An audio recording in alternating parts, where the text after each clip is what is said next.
ठीक है, आपके इसमें एक यूनिट नंबर 1 है।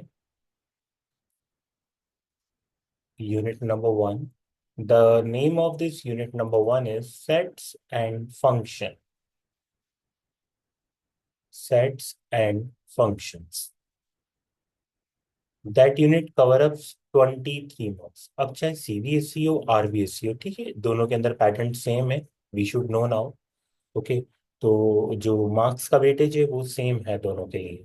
देर is no change, even that there is no change in the syllabus also. तो सेट्स एंड फंक्शंस में 3 चैप्टर्स हैं। अब 3 chapters one by one which is going to study.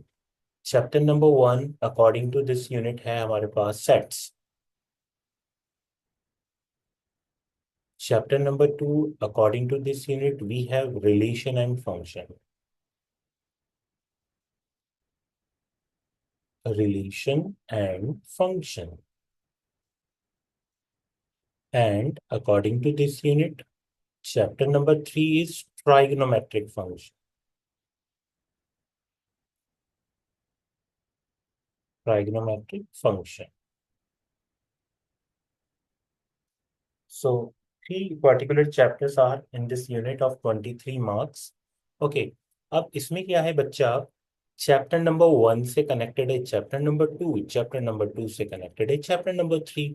मतलब जब तक चैप्टर नंबर 1 कंप्लीट नहीं होगा 2 और 3 समझ में नहीं आएगा, और आगे की जो इसकी सीक्वेंस है क्लास 11 की वो भी समझ में नहीं आएगी। सेकंड थिंग, जो यूनिट नंबर 1 है सेट्स एंड फंक्शन, इतना इतना ज्यादा इंपॉर्टेंट टॉपिक है कि इस पूरे एक यूनिट पे हमारी 11th और 12th की कैलकुलस बेस्ड है। ओके, कैलकुलस पूरी इस पे डिपेंडेंट है। कैलकुलस आपने नाम सुना होगा, डिफरेंशिएशन, इंटीग्रेशन। ओके, वो पूरा टॉपिक इस पे डिपेंडेंट है अपने आप में। कंपटीशन लेवल पे बात करें तो कंपटीशन लेवल पे मैथमेटिक्स में जितने भी क्वेश्चंस आते हैं उसमें जब तक सेट्स और फंक्शंस का कंसेप्ट नहीं आएगा तब तक क्वेश्चन ही नहीं बनेगा। तो अपने आप में इतनी इंपॉर्टेंट यूनिट है ये। ओके, इस यूनिट में जो हम फर्स्ट चैप्टर आज हम स्टार्ट करेंगे, chapter number 1 sets, that is connected to the number system. आपने नंबर सिस्टम ऑलरेडी स्टडी कर रखा है, real numbers, irrational number, rational number, integers, natural numbers. Okay, then now here we are going to discuss after that chapter number 1 sets.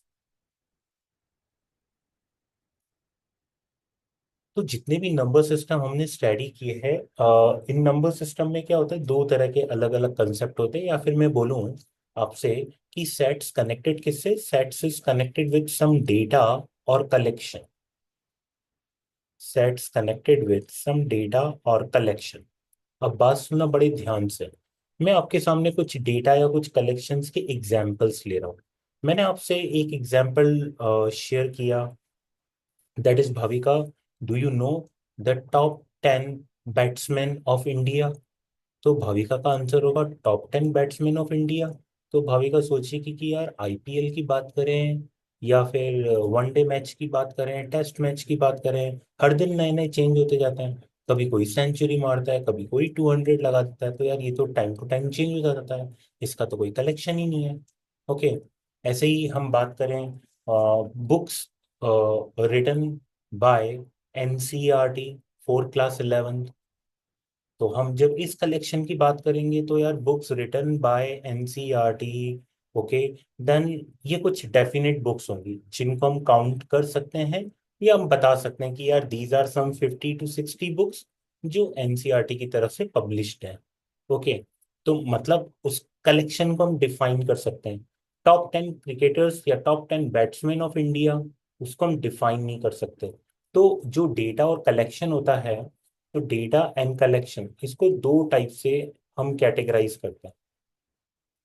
Number 1 और data collection ऐसा होता है जो well defined होता है,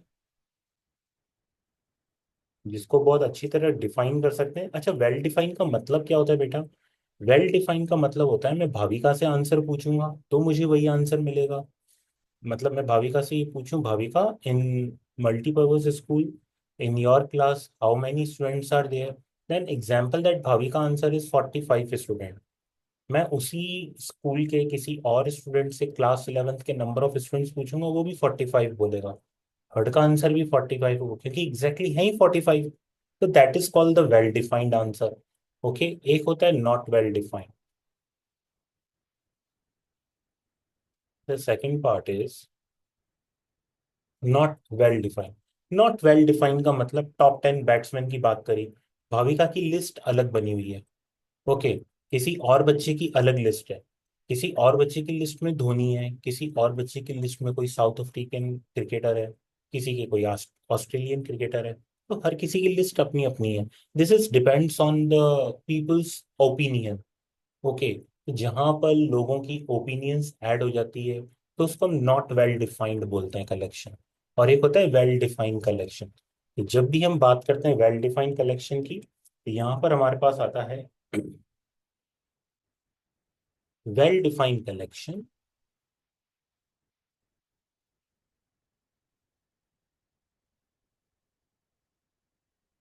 well defined collection of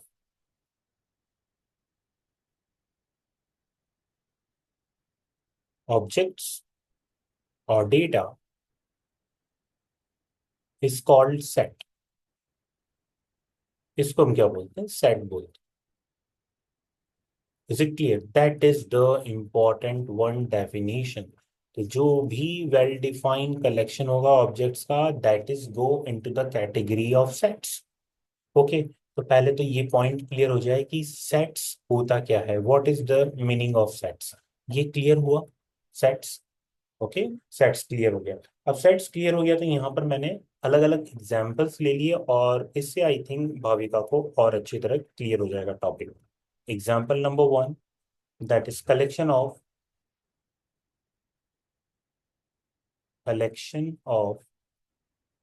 vowels in English alphabets।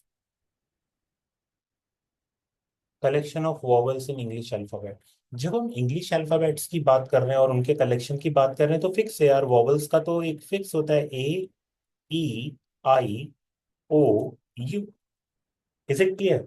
So collection of vowels in English alphabet, ये तो well defined की कैटेगरी में आ रहा है। जब वेल डिफाइंड की कैटेगरी में आ रहा है तो ये किसमें चला जाएगा? Sets. That is called a set. इसको हम सेट्स बोल देंगे कि हाँ यार ये तो क्या होगा? सेट्स होगा।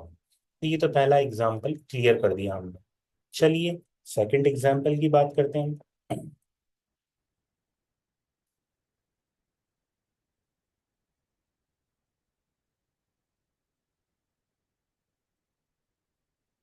Collection of even natural number.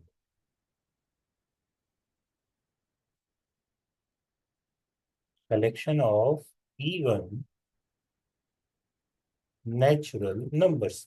तो बेटा जब collection of even natural numbers की बात कर रहे हैं तो collection of even natural numbers में क्या आ गया? 2, 4, 6, 8 and so on. Okay, so this is called the collection of, मतलब कि जिससे भी पूछेंगे हम हर किसी का सेम आंसर होगा कि collection of even natural number, तो 2, 4, 6, 8 अप टू सो ऑन, ये आंसर होगा। सो that is also in the category of well defined. और ये वेल डिफाइंड की कैटेगरी में आ गया, मतलब ये भी क्या है? सेट है हमारे पास एक। That is also called sets.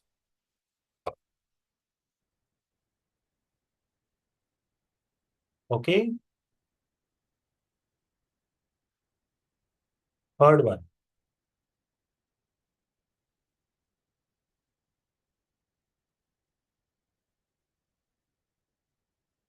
The rivers of India. India में कितनी रिवर्स हैं? आई थिंक वेल डिफाइन कर सकते हैं बहुत इजीली इसको भी, ठीक है। ऐसे तो है नहीं कि इनफाइनाइट है और हर कोई अलग अलग बोलेगा, नहीं। इंडिया में जो रिवर्स हैं वो हैं as it is. Okay, Ganga river हो गई, यमुना रिवर हो गई, तो जो नेम्स हैं डिफाइंड है वो ऑलरेडी वेल डिफाइंड फॉर्म में है। So the rivers of India also well defined goes in the category of sets. This is also called sets.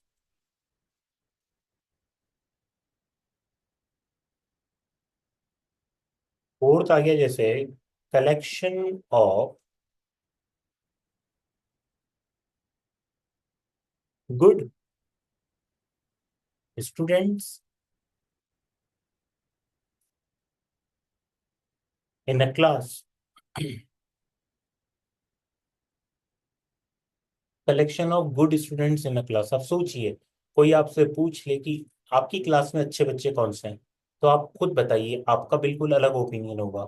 किसी और से पूछेंगे ना, उसका ओपिनियन अलग होगा। उसकी ओपिनियन में कहीं आप ही एक खराब बच्चे क्यों ना हो जाए, कोई बड़ी बात नहीं है। ठीक है, तो हर किसी की ओपिनियन अपनी अपनी होगी। That is the collection of good students in a class, it's not well defined. ये क्या है, वेल डिफाइंड है ही नहीं। जो वेल डिफाइंड नहीं है वो सेट नहीं होगा। तो यहाँ पर हम बोलेंगे collection of good students in a class not well defined. पहले तो हम ये लिख देंगे, नॉट वेल डिफाइंड। सो जो वेल डिफाइंड ही नहीं है, so it is not a set. ये एक सेट नहीं हो सकता, not a well defined. Clear? Okay बच्चा, तो ये एक सेट नहीं होगा। और बात कर लेते हैं हम। Fifth,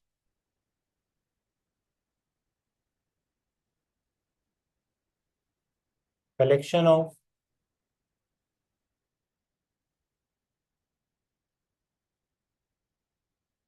renowned scientist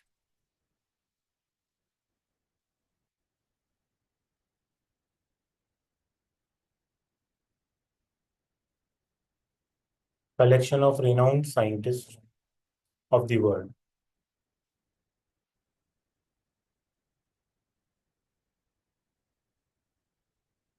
collection of renowned scientists of the world change होते जाएंगे टाइम टू टाइम। कभी कोई होगा अकॉर्डिंग टू रिसर्च, कभी कोई होगा, तो ये भी क्या है, वेल डिफाइंड नहीं है, not well defined.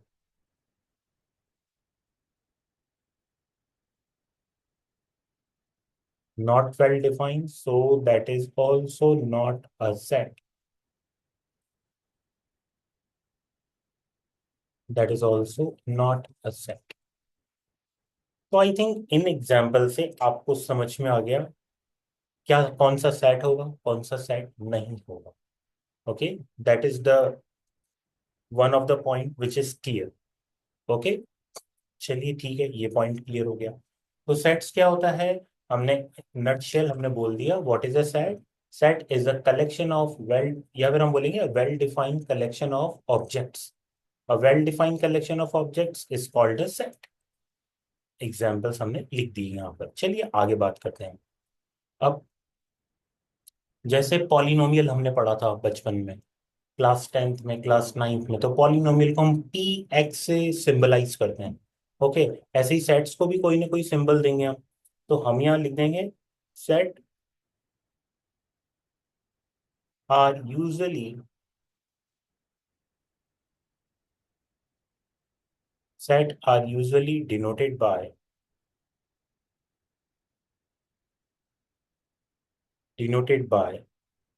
Capital letter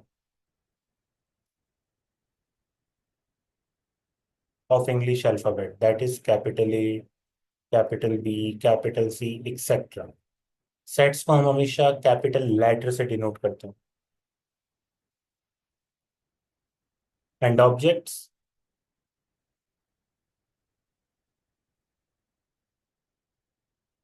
and objects, अच्छा जब भी हम ऑब्जेक्ट्स की बात कर रहे हैं तो हम ऑब्जेक्ट्स भी बोलते हैं, हम एलिमेंट्स भी नेम लेते हैं यहाँ पर। एंड ऑब्जेक्ट्स और एलिमेंट्स आर डिनोटेड बाय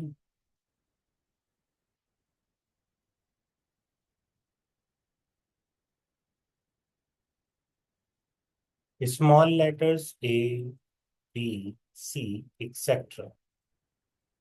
तो जो एलिमेंट्स होते हैं उनको स्मॉल लेटर से, और जो सेट्स को डिनोट करते हैं that is denoted by capital A, B, C, etcetera. Okay, मैंने जैसे बात करी, यहाँ पर मैंने कुछ एल बताया आपको, जैसे collection of vowels in English alphabet.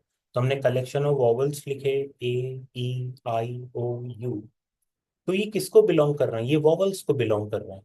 तो मतलब वॉवल्स क्या है, वो एक उस पर्टिकुलर सेट के एलिमेंट हैं, ऑब्जेक्ट्स हैं। ओके, तो एलिमेंट्स और ऑब्जेक्ट्स को कैसे डिफाइन करते हैं, स्मॉल लेटर से। सेट्स को कैसे डिफाइन करते हैं, कैपिटल लेटर से। तो यहाँ पर एक और टर्मिनोलॉजी यूज होती है, if Small a is an small a is an element of a set A,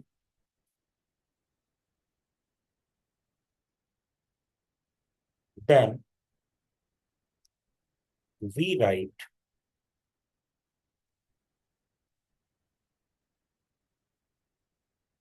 small a, we write small a belongs to capital A। अब ये जो साइन होता है ना, ये बिलोंग्स टू का साइन होता है। This is the sign of, ऐसे आप सी बनाएंगे और एक लाइन ड्रॉ कर देंगे, okay. That is the sign of element of, that is the sign of in mathematics element of और बिलोंग्स, और belongs, that is the sign of elements of और belongs to. So a belongs to A का मतलब क्या हुआ, a is an element of set capital A. तो इसको कैसे लिखेंगे in short, a belongs to A, और a is an element of A. अब इसमें मैं ऐसे लिख दूं बच्चा,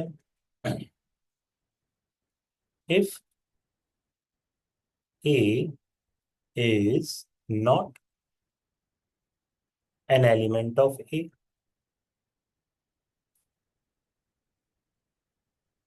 if A is not an element of A, or we can say A does not belongs to,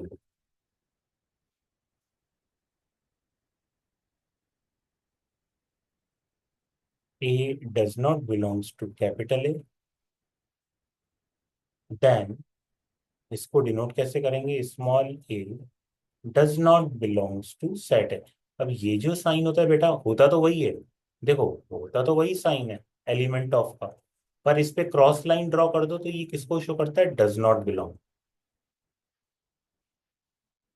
किसको शो करेगा, ये डज नॉट बिलोंग्स। तो जो भी नई नई टर्मिनोलॉजी है वो सिखाता जा रहा हूँ मैं आपको, ओके। डज नॉट बिलोंग और not element of, not element of, कुछ इस तरीके से डिनोट किया जाता है इसमें। Is it clear, okay. तो ये तो हो गया सेट में, मैंने सेकंड पॉइंट पढ़ा दिया आपको। देखिए फर्स्ट पॉइंट मैंने यहाँ पर आपको एक्सप्लेन किया, it was the first point, that is what is the meaning of set, okay. Then after that I explain the second point की सेट्स को डिनोट कैसे करेंगे, that is symbol, that is second point we discuss about symbols. Symbols भी discussion हो गया, okay. Symbols पे discussion होने के बाद अब थर्ड पॉइंट आ जाता है कि यार सिंबल तो पता लग गया कि सेट्स को कैपिटल लेटर से डिनोट करो, एलिमेंट्स को स्मॉल लेटर से डिनोट करो। Then the third point is representation,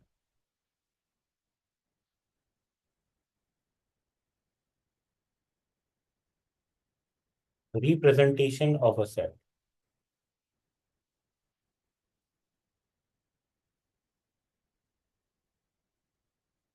representation of a set.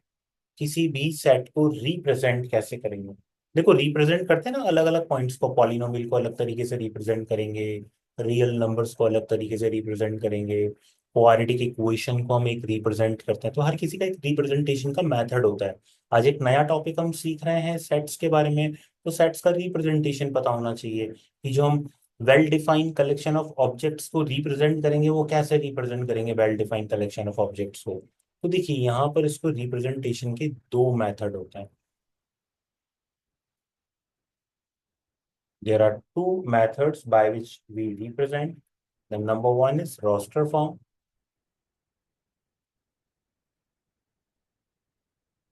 Roster form और tabular form.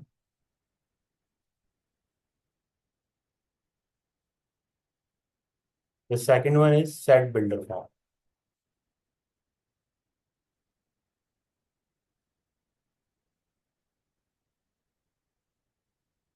Number one is roster form and second one is set builder form.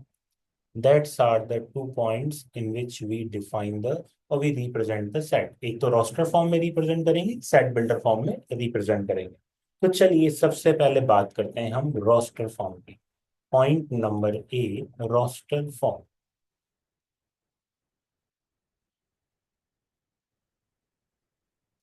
Roster form में कैसे define करते हैं elements को? तो roster form में, इन this form, in this form all elements of set, in this form all elements of set enclosed within, all elements of set enclosed within braces. This is the sign of braces, Bhavika. So in this form all the elements enclosed within the braces and separated by comma,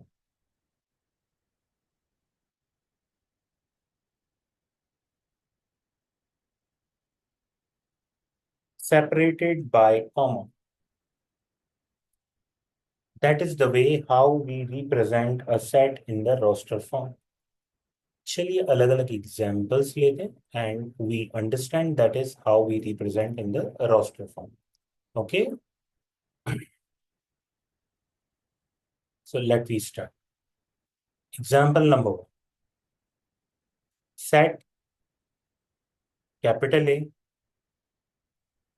of all natural number,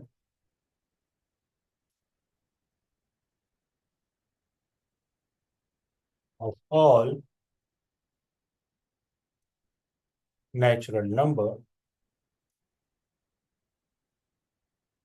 less than 6। एक ऐसा set जिसमें जितने भी natural number हैं किससे less हैं? 6 से less है। तो देखो सेट कैपिटल है तो सेट को तो कैसे रिप्रेजेंट कर दिया? कैपिटल ए से। Now capital A is equal to, कैसे लिखेंगे बेटा? रोस्टर फॉर्म में लिखना है, ब्रेसेस ओपन, और लेस देन 6 नेचुरल नंबर कौन से होते हैं? 1 2 3 4 5, then braces close. That is how we represent set A of all natural number less than 6। मतलब स्टेटमेंट फॉर्म में लिखा हुआ है उसको हमने रोस्टर फॉर्म में लिख दिया। ओके, तो देखो जो ब्रेसेस के अंदर लिखा हुआ है ना, जिसको हमने एलिमेंट्स डिफाइन कर रखे हैं, ये तो क्या हो गया? रोस्टर फॉर्म हो गया। और जो स्टेटमेंट है ना, वो चला जाएगा, हम आगे जाके बात करेंगे सेट बिल्डर फॉर्म। ओके, तो ये कैसे हम रोस्टर फॉर्म में रिप्रेजेंट करते हैं वो मैंने आपको सिखाया यहाँ पर। ऐसे ही लिखते हैं, set B, set B of all vowels of English alphabet,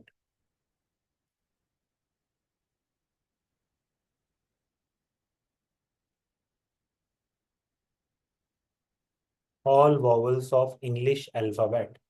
तो सेट को मैंने कैपिटल बी से डिफाइन कर दिया, ब्रेसेस ओपन कर दिया, ए ई आई ओ यू, और सबको कॉमा से सेपरेट करके लिख दिया मैंने यहाँ पर। That is called the roster form. I think you understood. Okay, so that is called the roster form. B part आता है set builder form.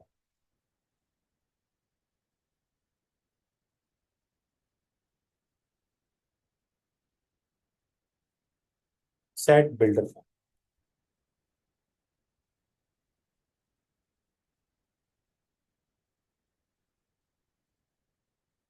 In this form, in this form we list, we list the properties,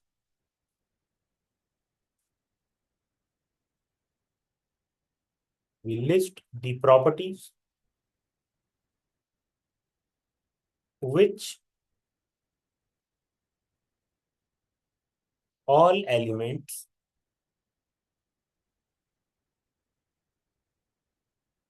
which all elements of the set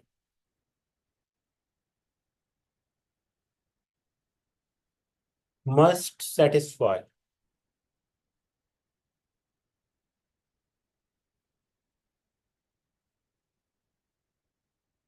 all elements of the set must satisfy।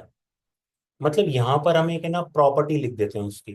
देखो कैसे लेते हैं, जैसे कोई set है, capital है, ये तो ऐसे ही रहेगा, ब्रेसेस भी एज इट इज रहेगा। किसको रिप्रेजेंट कर रहे हैं? एलिमेंट्स को। तो एलिमेंट्स को हम किसी वेरिएबल एक्स से डिनोट करेंगे, where this is the sign of where, जैसे कंप्यूटर में होता है ना स्लैश का sign, that is the where. और सच दैट वेयर, हमने यहाँ एक प्रॉपर्टी लिख दी पी एक्स। ये एक्स तो किसको रिप्रेजेंट कर रहे हैं? एलिमेंट्स को। और ये पी एक्स किसको डिनोट कर रहा है? प्रॉपर्टी। और ये जो साइन है, this sign is of such that, और वेयर इज, और वेयर। समझ में आया कैसे हम एक फॉर्मेट लेंगे सेट बिल्डर फॉर्म का? एग्जाम्पल दैट बेटा, आपको मैंने एक यहाँ पर एग्जाम्पल लिख दिया, और मैंने एक सेट लिख दिया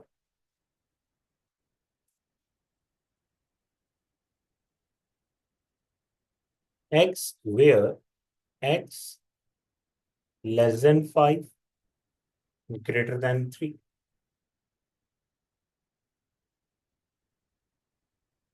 ये मैंने रोस्टर फॉर्म में नहीं लिखा है, ये मैंने सेट बिल्डर फॉर्म में लिखा है। ये किसको लिखा है मैंने? Set of all real numbers, set of all real numbers greater than 3 and less than 5।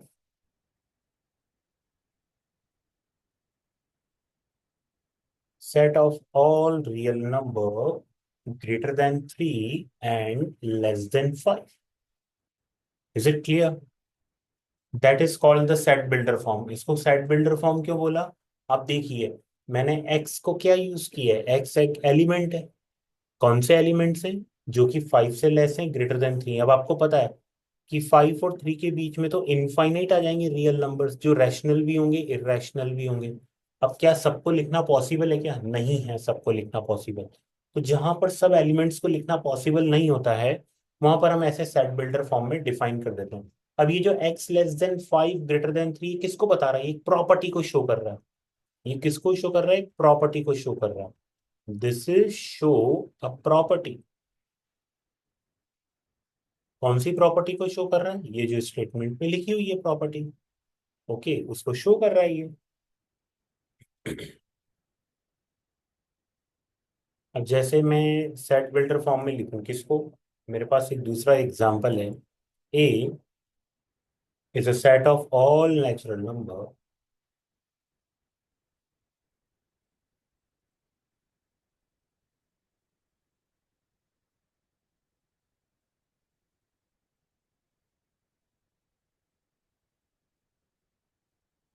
A is a set of all natural number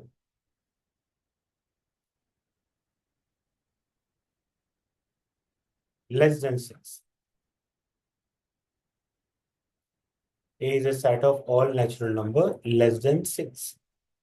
अब देखो यहाँ पर कैसे लिखूंगा मैं सेट बिल्डर फॉर्म में? सेट बिल्डर फॉर्म में लिखने के लिए एक्स लिखेंगे पहले तो, वेरिएबल। फिर हम वेयर एज और सच दैट का साइन लगा देंगे। उसके बाद क्या लिखा हुआ है? All natural number less than 6। Less than 6 मतलब एक्स लेस देन 6। ओके, और एक्स किसको डिनोट कर रहा है? Natural number. सो मैं लिख दूंगा x belongs to capital N. Capital N किसको डिनोट कर रहा है?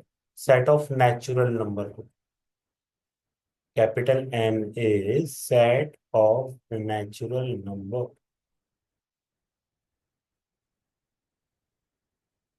जिसको हम डिनोट करते हैं 1, 2, 3, 4 and so on. That is set of natural number. ऐसे ही डब्ल्यू आ जाता है सेट ऑफ होल नंबर। हाथों हाथ ये भी मैं आपको बता देता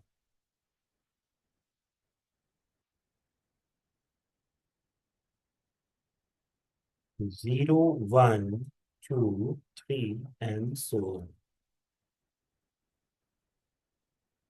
देन आफ्टर दैट हम एक और सेट डिफाइन करते हैं।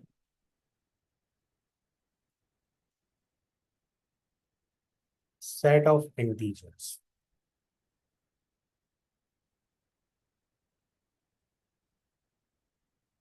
curly braces, -3, -2, -1, 0, 1, 2, 3, and so on.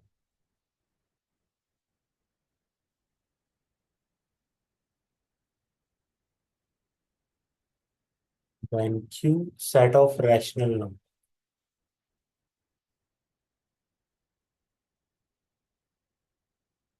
पता है नेचुरल रैशनल नंबर में तो एलिमेंट्स को हम प्रॉपर डिफाइन नहीं कर सकते, तो इसको सेट बिल्डर फॉर्म में लिखते हैं। X where x in the form of p upon q, where q is not equal to 0, and pq।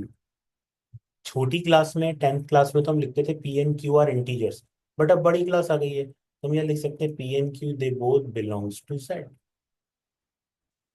देखिए हमें बिलोंग्स टू का मतलब समझ में आ गया है अब, ठीक है।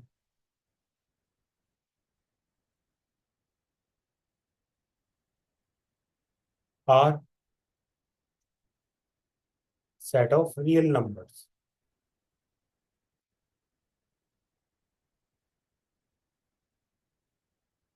X where X belongs to Q and, और लिख देंगे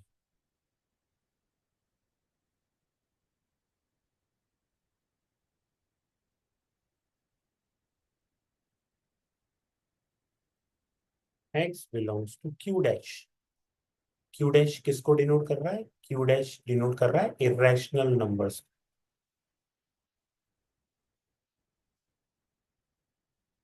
ये बहुत इंपॉर्टेंट टॉपिक पढ़ा रहा हूँ मैं आपको इसमें।